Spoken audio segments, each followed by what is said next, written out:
কোনোবা যোশী উপাধিৰ মানুহে আহি জোৰ জবজ দখল কৰিব, তাতো আৰক্ষী সহযোগত, এইটো খিলঞ্জীয়া মানুহৰ বাবে অশনি সংকেত। সমগ্ৰ অসমত অসমীয়া খিলঞ্জীয়া ভূমিপুত্ৰসকলৰ হাতত মাটিৰ অধিকাৰ থাকিব লাগিব, আৰু এই ক্ষেত্ৰত যদি কোনো অনা অসমীয়াই হাত দিবলৈ যায় তেওঁলোকৰ কিন্তু হাত ভাঙি পেলোৱা। শিৱসাগৰৰ বাবে অশনি সংকেত মানে অসমৰ বাবে, উজনি অসমৰ বাবে অশনি সংকেত। শেহতীয়াকৈ লক্ষ্য কৰিছোঁ যে জনৈক যোশী নামৰ এজন ব্যক্তিয়ে খিলঞ্জীয়া অসমীয়া এজন লোকৰ মাটি দখল কৰিবলৈ গৈ সেই ব্যক্তিজনক প্ৰাণে মৰাৰ ভাবুকি দিছে। অসমৰ ডিজিপিক আহ্বান জনাইছো, এই যোশী উপাধিৰ মানুহজনক অতি শীঘ্ৰে গ্ৰেপ্তাৰ কৰি কাৰাগাৰলৈ নিক্ষেপ কৰক। শিৱসাগৰত অনা অসমীয়া ভূমাফিয়াৰ দপদপনিৰ বিৰুদ্ধে গৰজি উঠিল বিৰলাচি থানা আৰু অনুসূচিত জাতি ছাত্ৰ সন্থা। অতি শীঘ্ৰে খিলঞ্জীয়াক মৃত্যুৰ ভাবুকি দিয়া অনা অসমীয়া ভূমাফিয়া যোশীক গ্ৰেপ্তাৰ কৰি কাৰাগাৰলৈ নিক্ষেপ কৰিবলৈ মুখ্যমন্ত্ৰীক আহ্বান দল সংগঠনৰ বিষয়ববীয়াৰ।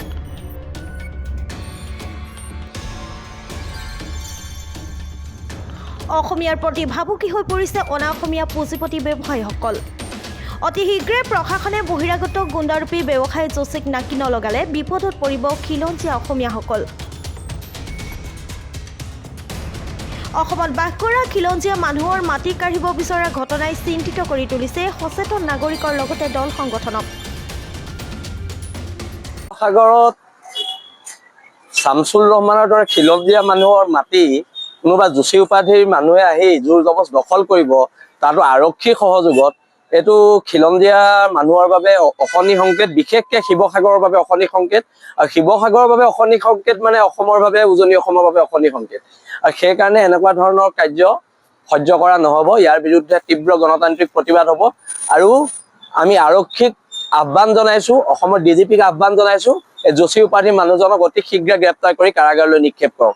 যি সময়ত মুখ্যমন্ত্ৰীয়ে মাটিৰ দালালিৰ বিৰুদ্ধে কঠোৰ স্থিতি লৈছে, সেই সময়ত যোশী উপাধিৰ মানুহ এজনে, অনা অসমীয়া মানুহ এজনে খিলঞ্জীয়া মানুহৰ মাটি দখল কৰিবলৈ আহিব, এই কাৰ্যক কোনো কাৰণতে গ্ৰহণ কৰা নহ'ব। আচলতে আমি বাৰে বাৰে কৈ আছো যে অসমত খিলঞ্জীয়া অসমীয়া ভূমিপুত্ৰসকলৰ মাটিৰ অধিকাৰ থাকিব লাগে, আৰু এই লৈ আচলতে শিৱসাগৰতে এক ব্যাপক ধৰণৰ আন্দোলনৰ আচলতে সন্মুখীন হৈছিলে এই চৰকাৰখন। কিন্তু আমি শেহতীয়াকৈ লক্ষ্য কৰিছোঁ যে জনৈক যোশী নামৰ এজন ব্যক্তিয়ে খিলঞ্জীয়া অসমীয়া এজন লোকৰ মাটি দখল কৰিবলৈ গৈ সেই ব্যক্তিজনক প্ৰাণে মৰাৰ ভাবুকি দিছে, আৰু যাৰ পৰিপ্ৰেক্ষিতত অসমীয়া ব্যক্তিজনে এজাহাৰ দাখিল কৰিবলগীয়া হৈছে শিৱসাগৰ সদৰ থানাত। ইয়াতকৈ লজ্জাজনক কথা শিৱসাগৰবাসী হিচাপে আমি একো থাকিব লাগে বুলি আমি ভবা নাই। আমি কৈ আছো যে শিৱসাগৰতে নহয়, সমগ্ৰ অসমত অসমীয়া খিলঞ্জীয়া ভূমিপুত্ৰসকলৰ হাতত মাটিৰ অধিকাৰ থাকিব লাগিব, আৰু এই ক্ষেত্ৰত যদি কোনো অনা অসমীয়াই হাত দিবলৈ যায় তেওঁলোকৰ কিন্তু হাত ভাঙি পেলোৱা হ'ব। আৰু আমি আশা কৰিম, যিহেতু সমগ্ৰ বিষয়বস্তুটো আইনী মেইপাৰ্চলৈ গৈ আছে, এজাহাৰ দাখিল কৰিছে, গতিকে জনৈক যোশী নামৰ ব্যক্তি, যিজনে চৰকাৰখন তেওঁৰ হাতৰ মুঠিত বুলি কয়, যিজনে পুলিচ প্ৰশাসন তেওঁ জেপৰ ভিতৰত বুলি কয়, সেই ব্যক্তিজনৰ বিৰুদ্ধে ব্যৱস্থা গ্ৰহণ কৰে নকৰে। আৰু যদি নকৰে, ইয়াৰ এটা কথাই প্ৰতিমান যোৱা হ'ব যে অসমৰ প্ৰশাসন ব্যৱস্থা, অসমৰ চৰকাৰী শাসন ব্যৱস্থা, এই সকলোবিলাক অনা অসমীয়াৰ হাতৰ মুঠিত আছে। আৰু যদি নকৰে তেতিয়াহ'লে আমি অনা অসমীয়াৰ বিৰুদ্ধে অসমীয়া দল সংগঠনেই হওক বা অসমীয়া খিলঞ্জীয়া ভূমিপুত্ৰসকলে এক বৃহৎ সংগ্ৰামী পৰিৱেশৰ গঢ়ি তুলিবলৈ আমি কিন্তু বাধ্য হ'ম।